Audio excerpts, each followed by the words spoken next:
Robert Redford's You won't believe what the internet got wrong about Robert Redford's final hours.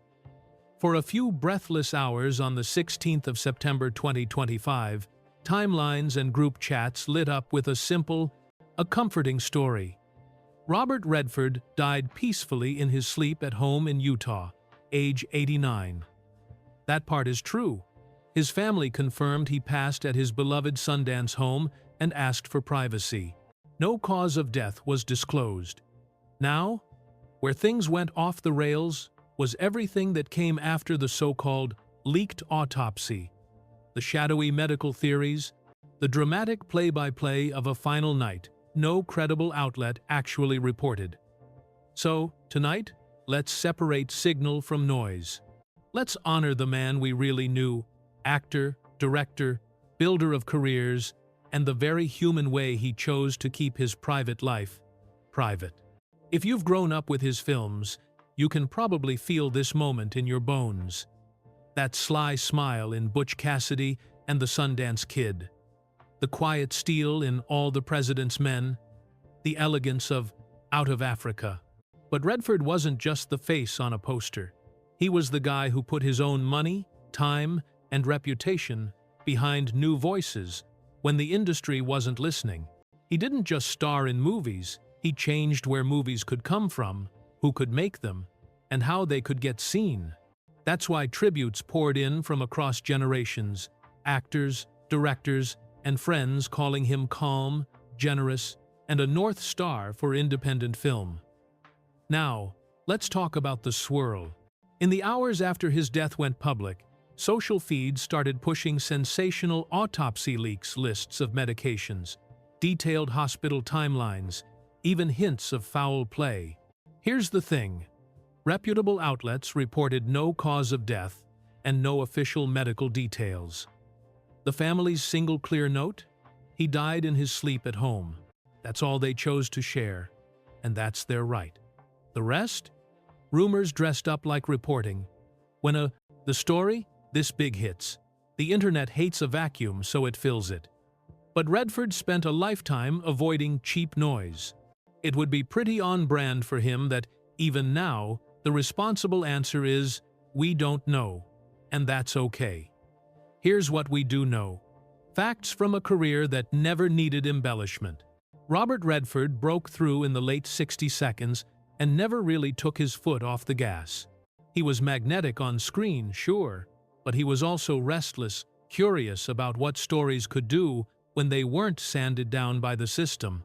He stepped behind the camera and took home an Oscar for directing Ordinary People, showing a patience and care for actors that many say changed their own lives. He turned a mountain community into a year-round creative engine that helped launch films and careers you've argued about with your friends for years. Most people retire. Redford just kept mentoring, funding, and showing up. And the love wasn't just from fans.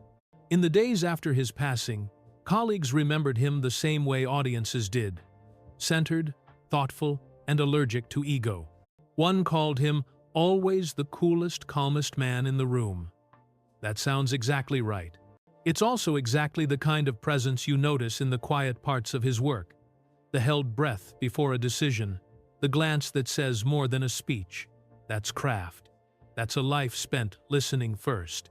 Of course, the memes showed up too. That bearded mountain man nod you've seen a million times? A lot of people thought it was Zach Galifianakis. It wasn't. It was Redford and Jeremiah Johnson. And after he died, the clip took on fresh, meaning one last knowing nod from a guy who always seemed a half step ahead of us. Even in viral culture, he found a way to be timeless. So, why do these breathless secret document stories land so hard? Because we're uncomfortable with a simple ending. He died in his sleep feels too neat for someone whose career contained multitudes. We want hidden files, redacted lines, whispers behind heavy doors. But consider this. Redford spent decades choosing what to share. He gave us the work, the mentorship, the space to dream. He didn't owe us his medical charts. In an era where everything is content, his final act was the opposite. A private goodbye, shaped by family, not cliques. That restraint is rare. It's also powerful. And think about the way he paired grace with conviction. Redford could have just coasted on matinee idol glow. Instead, he backed difficult stories. He argued for wild places to stay wild. He believed artists weren't just entertainers, they were citizens with responsibilities. Agree or disagree, you knew where he stood. That conviction built a bridge so countless others could cross. There's also the friendship that defined a generation of movie-going. Robert Redford and Paul Newman, two craftsmen who made it look effortless. Their chemistry sold tickets. Their integrity sold a vision of what Hollywood could be when it remembered its heart. The grief over Redford's death felt bigger because it tugged on that thread. Memories of matinees with parents, first dates, dorm room debates, the smell of popcorn under theater lights. The films are celluloid, but the feelings are yours. That's the part that stays. If you're watching this and you're grieving, you're not alone. Jane Fonda said she couldn't stop crying. Fans revisited his films, posted memories, even argued about which performance was the most Redford. The principled reporter, the charming outlaw, the lone sailor fighting the sea. There's no wrong answer. Every role was a facet of the same thing. A man who understood that understatement can be thunderous if you trust the audience. So, let's draw the line clearly. What's verified?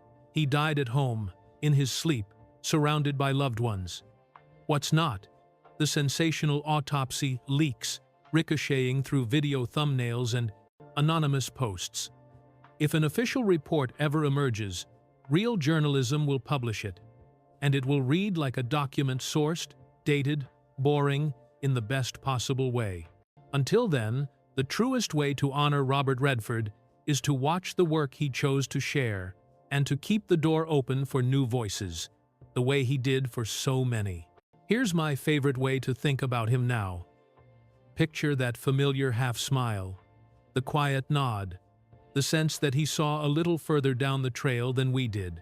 Not because he knew some dark secret, but because he trusted the long game craft over noise and purpose over hype. In a world that rewards spectacle, Robert Redford bet on substance. He won.